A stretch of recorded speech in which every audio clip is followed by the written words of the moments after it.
A couple of months ago, actually not even a couple of months ago, like a couple of weeks ago, I reported here to you for you that the annual Chartreuse pilgrimage in France is continuing, but the access to the traditional mass for this pilgrimage that happens every year that hit 20,000 mostly young people attending dedicated to the traditional mass will not be allowed to have the traditional mass at this pilgrimage. Not in any church building, not at the cathedrals that are the starting and stopping points, not in any of the parishes that are the places along the route that they'll be stopping. To give you an idea of how officially sanctioned this pilgrimage has traditionally been, in years past, Cardinal Mueller has been the one offering the traditional Mass at this pilgrimage. There's a sister pilgrimage that I was reminded of. I'm surprised I forgot about it. That goes the opposite route, starts where the Chartreuse pilgrimage ends and goes to where they started, and it's an SSPX pilgrimage. Same sort of thing, though. Traditional Mass, everything, and the groups will meet together on their route, and it's a wonderful event, really, this pilgrimage, and Rome does not like it. So they revoked permission to offer the traditional Mass, with one prelate going so far as to say, for that you should offer the Novus Ordo instead for this pilgrimage that is dedicated to the traditional Mass. That'd be I don't know, a little bit like holding a giant event for celebrating the American Cattle Association and all the contributions they do to our food supply, and then offering at that meal, the meal at their keynote dinner, a tofurkey feast. That'd be a little bit the same kind of thing. And so one lay group seems to have had enough of this, because when you see the traditional mass being suppressed, I believe it was Cardinal Robert Sarah who kind of hinted that the people trying to suppress the traditional mass are doing the work of the devil when they do this. One lay group has had enough. And this diabolical influence here is the really only viable explanation for this, because there is really no reason for them to be this angry about it. So we go to Pax Liturgique, which I don't like this translation that you see on screen, but this is a real article.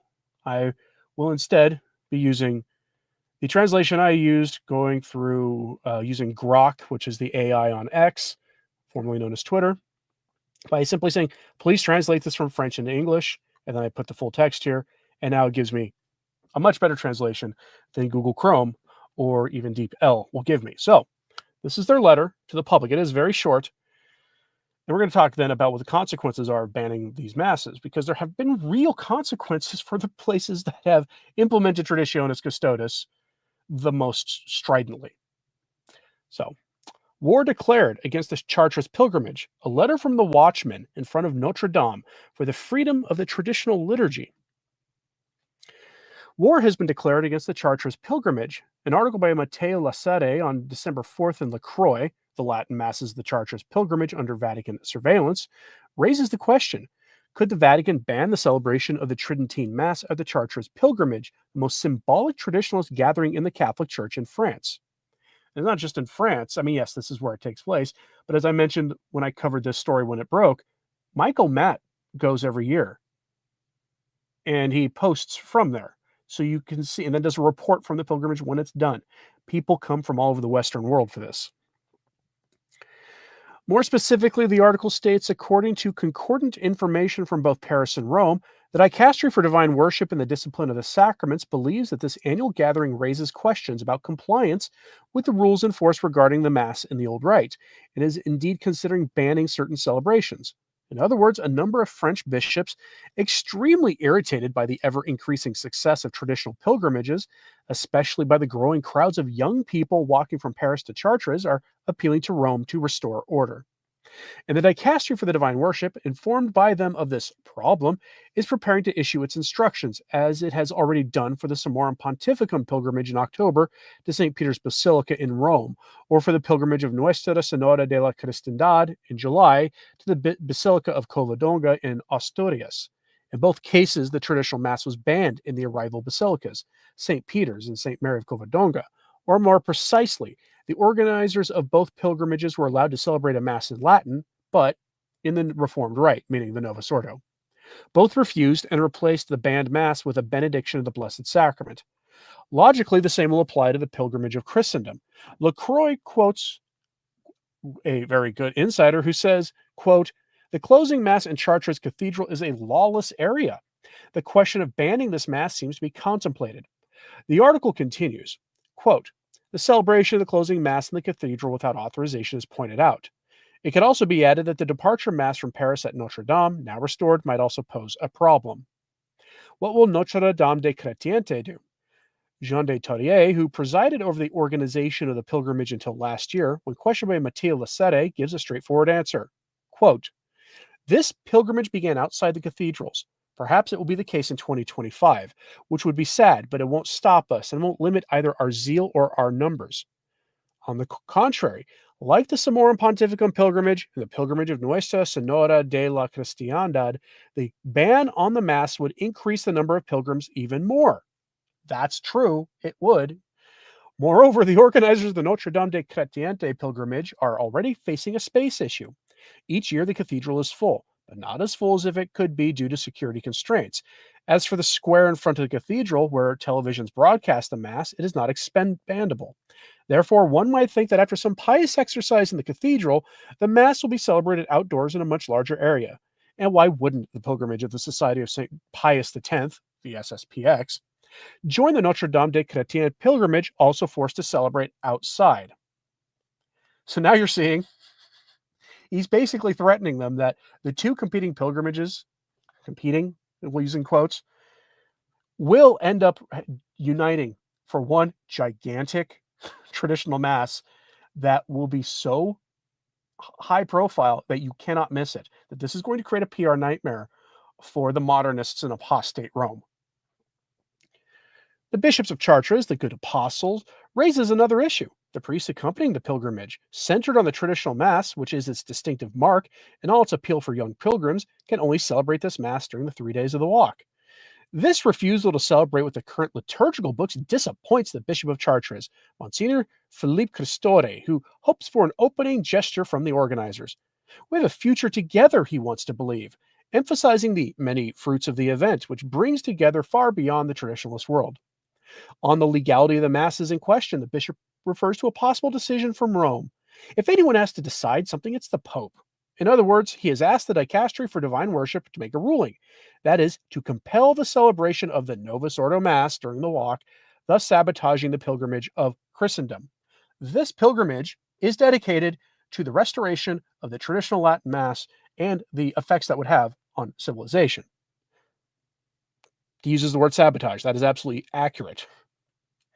But these Roman and French prelates are dreaming while awake. Confronted for nearly 50 years with an irreducible traditional resistance, they have learned nothing. Even though they now reign over pastoral wastelands, they still want to ban, and always ban.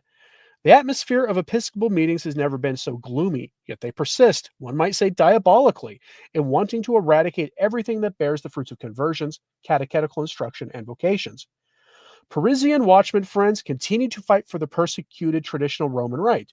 You form a spiritual pressure group through your rosaries in front of the Archbishop's office, gives an address, and then inviting them every day to offer a rosary in front of the Archbishop's office from 1 p.m. to 1:30 local time with the address. And on Wednesdays at 5 p.m. in front of Notre Dame du Travail with the address. Your fervent prayer is extremely valuable. Echoes from the vigils. A team of construction workers in their uniform stops in front of us. The traditional liturgy is great. It's the expression of the true Catholic faith, but you should come more often to proclaim it. These are normal construction workers who were restoring, I believe, Notre Dame, who told the organizers of this pilgrimage this. Think about the evangelization effect this has. When we're told quite literally the opposite is true. When reality says people are drawn to this. We've been coming every day to recite a rosary for this purpose for over 3 years now. Well, I haven't seen you before, but another worker from North Africa responds to his colleague. But I see them often, and we always exchange a greeting. The first speaker concludes, what you are doing is good, and you should know that among the carpenters on the site, there are several who share our beliefs. In union of prayer and friendship, Christian Marquand, with an address that if you would like to contact him. Again, this is not just, a few people existing on the fringes of the church. Yes, the traditionalist movement is very small, But the thing that I've personally noticed anecdotally is that while there are very few who attend the traditional mass, the numbers of people who would love to on a regular basis are actually far larger than those who do, because not everybody has easy access to it. And the bishops know that, and they want to prevent that from ever happening. It's why they suppress these things. And so they will resist. They've had enough. And now there are a lot of veiled threats there. They're bringing in the people who restored holy sites in Paris, typical, average, everyday Catholics who were responsible for the restoration projects, to point out to them that they have much larger support among the people who actually attend Mass on a regular basis than the bishops would ever want to believe. That is the point of saying these things. Now, there are, of course, consequences for banning the traditional Mass, and some of you may have seen this. This is from Rorate Caeli. It's also very short. In this headline, 2 years after restricting the traditional Mass, the Archdiocese of Washington finds itself in serious financial trouble. Action and reaction. A lot of Catholics stopped giving to regular collections after their masses were suppressed unjustly. And the Archdiocese of Washington, in the imperial capital, was one of the most draconian in its implementations, at least in the United States.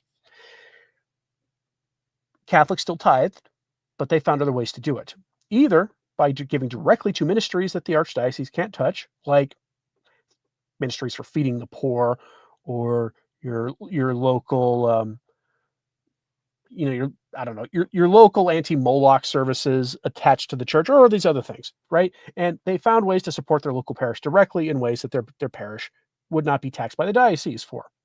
They did that. And now the consequence is the Archdiocese of Washington is in trouble because a lot of people are refusing to give. And remember who used to run Washington. Cardinal Donald Wuerl, they've got some real cutesy nicknames for him out there, who was good friends with his predecessor in that same office, Cardinal Ted McCarrick. There's a whole lot of things piling on to the Diocese of Washington, and the current Cardinal Archbishop is one of the worst they've had. And that's saying something. You heard the names I just said. From the article, quote, 2 years ago, the Archdiocese of Washington decided to end the traditional Latin Mass at Old St. Mary and 5 other parishes. Like much of the church, the Archdiocese had been experiencing rapid decline for decades. That decline was exacerbated by the revelation of former Cardinal Ted McCarrick's misdeeds in the 2018 Summer of Shame. But through it all, the 7 parishes with the TLM were among its most thriving and generous in the Archdiocese. Cardinal Gregory's decision in 2022 to end the TLM at these parishes and replace it with 3 Mass centers with only Sunday Mass and no parish life was unbelievable.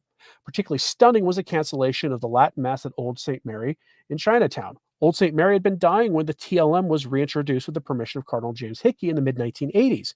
The TLM brought the congregation back to life. As noted by a former parishioner, by 2022, the TLM at Old St. Mary's accounted for roughly 2/3 of the parish's income, 100% of the church's volunteer singers, and about 90% of its volunteer base. Let's pause there. That one parish started offering the traditional Mass, not exclusively. The new Mass was offered there too. And it revitalized the place and was responsible for 2/3 of every way you would ever measure parish life, including finances. These people are so short-sighted, it's ridiculous. The TLM parishioners were so generous financially that they paid for Old St. Mary's beautiful restoration. Now, as predicted, Old St. Mary's has lost nearly all of its regular Mass attendees since the restrictions. In 2022, when the ADW was contemplating restrictions, Wolf noted the Archdiocese's precarious financial position. Quote, Cardinal Gregory's 2 predecessors, McCarrick and Wuerl, resigned in disgrace, costing millions of dollars. Payouts because of McCarrick's misdeeds have been enormous. Pews are nearly empty at many, if not most, Catholic churches in D.C., and the Archdiocese is likely on the verge of bankruptcy. According to the financial report released for the most recent fiscal year, parishes ran an operating deficit of $2.3 million in just that 1 year. And the Priest Retirement Benefit Trust and medical and care funds have unfunded liabilities of tens of millions of dollars. Contrary to some assumptions, the Archdiocese of Washington is actually quite small, having only double the number of parishes as Virginia's 70-parish district Diocese of Arlington, which makes these large monetary deficits staggering. End quote. He then wondered, given these challenges, the Archdiocese could contemplate doing something so destructive as cutting the legs out from under its most generous parishioners by canceling the TLM. Father de Rosa vigorously protested the cancellation of the Latin Mass at Old St. Mary, but Cardinal Gregory ignored his pleas. A new report in the Pillar reveals that Wolf's dire financial predictions have been fully vindicated and reveals the extent of the financial mismanagement within the diocese. Since the revelation of McCarrick's misdeeds in 2018, their annual operating deficit has more than tripled to nearly 10 million per year and giving has dried up across the archdiocese. Making matters worse, the former chief financial officer covered up the deficit with smoke and mirrors. Their audit committee, which stunningly did not include a single accountant, failed to catch the extent of the financial problems. Father de Rosa explains, quote, I asked why auditors did not catch this over the last several years. The audited financial statements of the archdiocese are all available online, after all. The current CFO responded that technically the math was all there and correct for someone to see it, as he did on arrival in the archdiocese, and that the audit committee, to which the audits are presented each year, does not include any accountants who might have better been trained to look for these things. And then it goes on to tell you about how the archdiocese is now coming up with new creative ways to take money from individual parishes. Oops. The type of thinking, remember when we started this with the Chartrist pilgrimage? The kind of thinking that says, hey, let's suppress the thing that's bringing more people into the church. Let's suppress the thing that's bringing young people who we desperately have been trying to keep in the church. Let's suppress that. The kind of thinking that goes with that and thinks there will be no real consequences. It's the kind of thinking that says, hey, let's not actually have auditors in our financial offices, not one's worth anything. And then when we have them there, we're not going to have them fix the problem. We're just going to have them instead let the problem fester and find new ways of taking money from places that don't have it to give anyway. Welcome to the Archdiocese of Washington in the imperial capital. Enjoy your stay. None of this should be surprising. And a lot of this has to do with secular thinking, because we see in the secular world this service to the devil, frankly. Well, the unculture of death, we'd sometimes call it, but you see this service to the devil. When thinking about those who serve Satan in the modern world, we tend to think of people who might offer their soul in exchange to the devil for wealth. Rock stars come to mind as the biggest stereotype. Certainly some of them have admitted to doing that kind of thing, but it's actually pretty rare. Same with other kinds of Hollywood celebrities, like movie stars and athletes. Some have admitted to doing that stuff or have hinted at it, but most of them not really. Others that come to mind are politicians, and this is where I think you'll find most devotees of the devil than anywhere else. It's also worth remembering that not all deals that you make with the devil involve actually negotiating with Satan and making a pact. Sometimes, in fact, most of the time, a deal with the devil is simply making an overt decision to, in practice, renounce your faith in favor of power, influence, wealth, and offices. And that is a deal that all too many politicians have made, regardless of their ideology, as well as your entertainers, businessmen, and maybe in this case, clerics. They don't realize what they're doing, but they've made a deal with the devil. They've accepted advancement in exchange for lukewarmness. Remember what our Lord said about the lukewarm. It's probably the most startling warning in all of Scripture. Not because people tend to think the most startling warnings in Scripture come in the form of, not everyone who says, Lord, Lord, will enter the kingdom of heaven. That actually is part of the lukewarmness. There's a lot of lukewarm people who profess the faith with their mouth, but in their practice of their life, and I don't mean people who try to go to confession for their sins or whatever. I mean, they give the faith no thought, except when they go to mass once in a while or whatever the case is. They have traded their faith for something else in practice. Case in point for this story today. In Canada, a high-profile politician has said he wants to ban public prayer. Yes, banning prayer in a self-described democracy. There are fewer things more undemocratic than banning religious expression in democratic pluralist countries. And usually when the powers that should not be try to ban public prayer, they do so in the name of preserving democratic norms, which is a little like having a barbecue and serving ribs in the name of preserving veganism. So we go today for this story to Catholic World Report. This is about as mainstream and moderate a Catholic news site as you're ever going to see. We go for this headline. Quebec bishop's deeply concerned after premier says he wants to end prayer in public.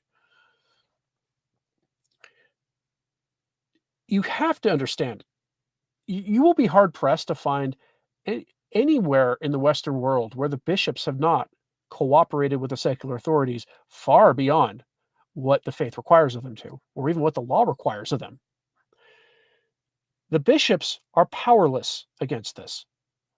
After all, they've made deals with the secular authorities. And despite the labor parties of the West all being openly hostile to the faith, the bishops continue to cozy up to those same parties, despite those parties overtly being against the moral teachings of the church, all in the name of freedom of religion and democracy. And of course, those very, very juicy grant dollars that come from implementing state programs.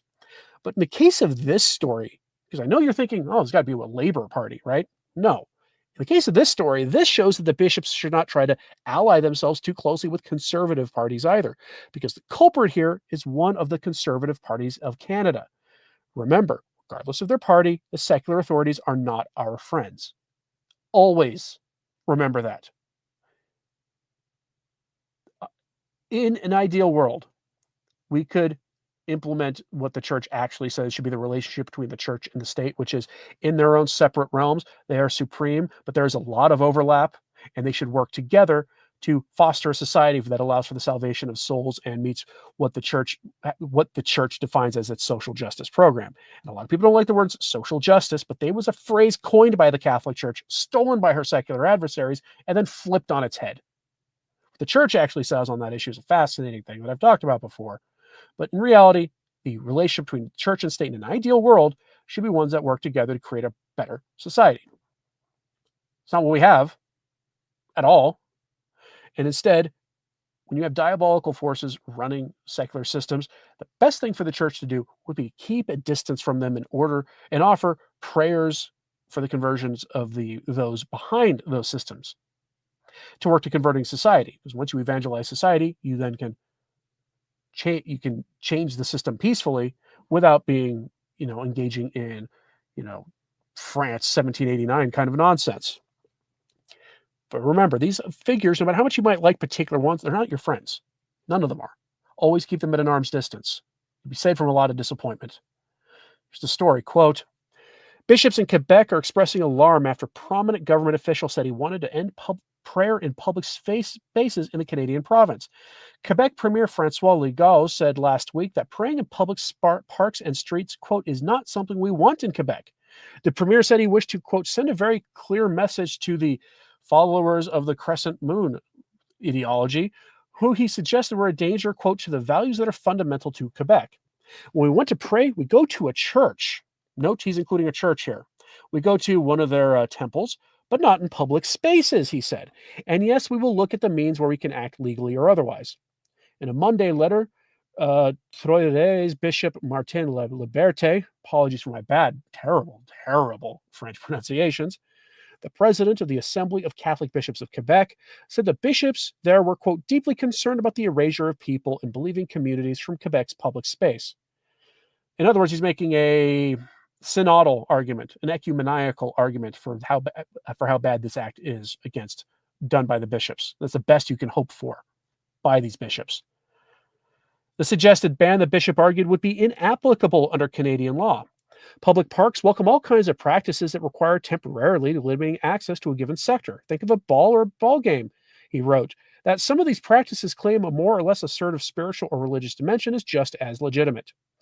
Arguing that praying is not dangerous, the bishop asserted that the effects of the proposed ban would fall on, quote, minority religious groups that are perceived as different and for this reason threatening to Quebec identity. Catholicism, they noted, has long been an integral part of Quebec's identity. For their part, like Pope Francis, the Catholic bishops are of the opinion that sincere and benevolent interreligious dialogue is now essential to build a resilient society in these times of environmental and socioeconomic crises. End quote. And they point to the UN Declaration of Human Rights and all the rest of it. That's the best your bishops are going to get for resisting this. The very best they're going to get. These are the same bishops who gleefully implemented Traditionis Custodes. These are the same bishops who quadruple down on the failed post-conciliar Vatican II program. Where do you think this ecumenical dialogue stuff comes from? Yes, Catholics have to get along with other groups in the culture. The church has said this for centuries. If you go look to how the Austro-Hungarian Empire was run, it was officially a Catholic empire. And the emperor also was the protector of other religions that were there. He did it to keep the peace, and he did that with the Vatican's approval. That's not what's going on here at all. Instead, they're giving you synodality as the argument, ecumenism as the argument. One wonders why the secular authorities in that country feel so very empowered to crush religion whenever they get the opportunity to. Do not be surprised at that outcome. We already have some of that in the United States.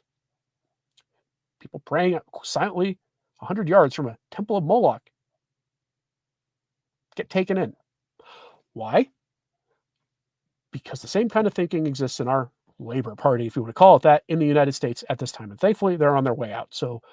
And hopefully those who have been mistreated in that way will actually get the justice they deserve. But remember, in Canada, in Quebec, that's a conservative politician. The secular authorities are not your friends. Yes, it's good to participate in the system to get people who are more friendly to our cause or who are going to at least allow us to exist in peace and will not promote overt evil. Yes, valid things to do. But do not succumb to the idolatry of politics. You can have very strong political opinions, but do not succumb to the idolatry of politics. Because the other side will always take its opportunity to pursue its own interests, even at your own expense. A lot of anti-Moloch activists understand what I'm saying right now in the United States. All right, folks. Just curious, let's take a look at here what's going on in the live chat. Laura says, compromise and lukewarm. That's where it came from. Yes. Also, the reason we are in the position we are now in the United States is because Catholics relied too much, I think, on the anti-Moloch organizations to do all the work. They'd hold a big march every year and go talk to some politicians, and they'd hold fundraising dinners and things. But when that evil 1973 case was thrown out by the courts 2 years ago, they were completely caught off guard and haven't been really effective since. They need to be structurally changed with their focus. And a lot that begins by Catholics evangelizing the culture, spreading the gospel, and bringing souls to Jesus. That's how it begins. And our Protestant neighbor is doing the same, and all the rest of it. And yeah, I know that sounds weirdly ecumenical coming from me, but I would love to have these debates with Protestants in a Christian culture. Right now, we're staring down the sights of, frankly, the adversaries, the servants of Satan, making a comeback here soon if we don't start doing what Jesus commanded us to, which is to spread the gospel and to convert souls and things. Fortunately, Catholics, the largest group in this country, are the least on fire for Jesus of any of them, which is sad when you understand the truths of the Catholic faith compared to the errors of everyone else. All right, folks. Any final thoughts? Get them in here now. Otherwise, I will say, please pray for everybody involved in these stories today. Pray for the bishops in France. And as always, pray for the church. Anthony Stine, Ave Maria.